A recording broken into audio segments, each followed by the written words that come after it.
Imagine this.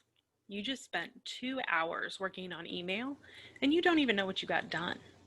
What if you had a process in place that guided you through working on emails so that you knew what got done and what was next? We'll talk about a process like this to efficiently process your emails today on Tuesday Tech Training.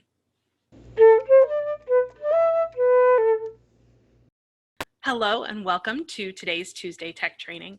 I'm Jennifer Stewart, owner of Gateway Productivity and a digital productivity trainer. In our last video, we talked about time blocking, and specifically for email. And time blocking is setting aside time specifically to work on email. Today, we'll build on this idea. Many of my clients may set aside time to work on email, but then when they're in the process of working on the email, they don't know what to do, they feel overwhelmed, and they just don't even know how to go through and get what needs to be done, and then what to do with the rest of it. The process we'll talk about today is the 4Ds of email management. This process is adapted from David Allen's Getting Things Done, which is a book and also a website and a whole following. And so I'll put that information down below in the notes. What I recommend doing is writing down the 4Ds and having it next to you as you begin processing email. And hopefully you're doing this in a specific amount of time using a timer. Keep the list nearby to walk through. If you start to get overwhelmed, you can go through and say, okay, am I doing this, or that? And we'll talk about those steps right now. Our first D in the 4Ds of email management is to do it. This is usually something that you come across in your email that's going to be really quick. It's something you can do in less than 5 minutes, and it often depends on the amount of time you've allotted yourself to work on email. Don't just go into it expecting to work on email as long as it takes. Go ahead and set some time and set a timer, and this is the time blocking that we talked about before. If your time frame is very small, like 10 minutes, you only have 10 minutes to work on email, this do it option may only be 2 minutes. If it takes you a couple minutes to do it, go ahead and do that. Otherwise, you'll do the next step. Our second D is to defer it. So if you come across an email where something needs to be done, but it's going to take you a little longer, and if your email time frame is small, that might be longer than the 2 minutes, or if your email time frame is longer, it will be more than the 5 minutes.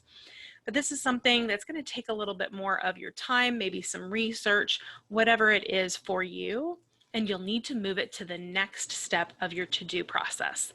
This is where a lot of people laugh and they say, okay, deferring it is when I just ignore it and I say I don't have time to deal with this. It goes below the fold of the emails, or you have to scroll to get to it, or if you have to go to the next page and you lose track of it.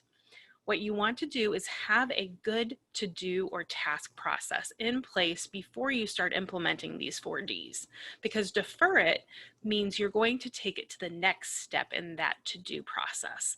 Whether that means that you flag it or star it, depending on your email, or maybe it means you're going to turn it into a task in some way.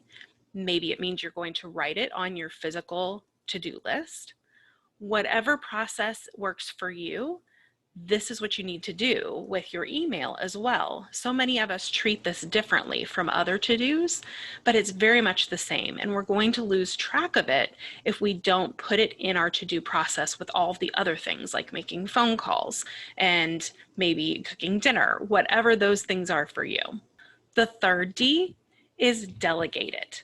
Now, not all of us have this option, but what I recommend is if you have someone to delegate to, please do this. And these are things that are not really a good use of your time, but they are needing to be done. So if you have the option to delegate to an assistant or to someone in another department, go ahead and do that. If you don't have the option to delegate, you might want to keep track of the types of things that you would delegate. And once you have a good list of those, you might want to consider, do you need an assistant? Is there a way to just get some help with your email? Has it gotten too far? And sometimes this can mean communicating with the people who are emailing you if you're receiving too many emails. The fourth D can be very hard, and I know it is for many of my clients. That is to delete it.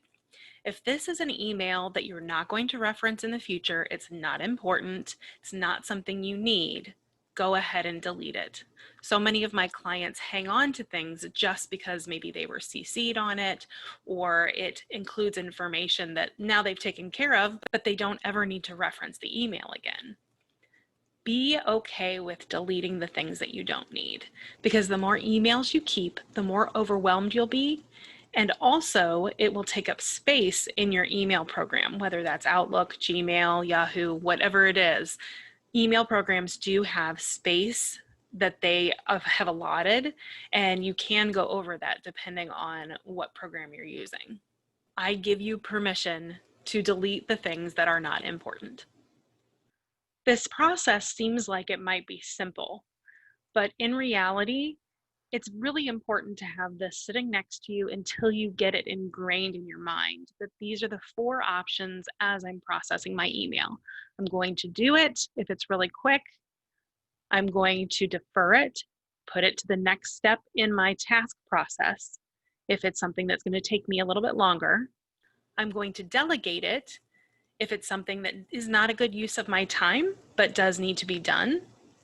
Or I'm going to delete it if it has no purpose at all, or if I'm done with whatever needs to be done with it and I don't need to refer back to it.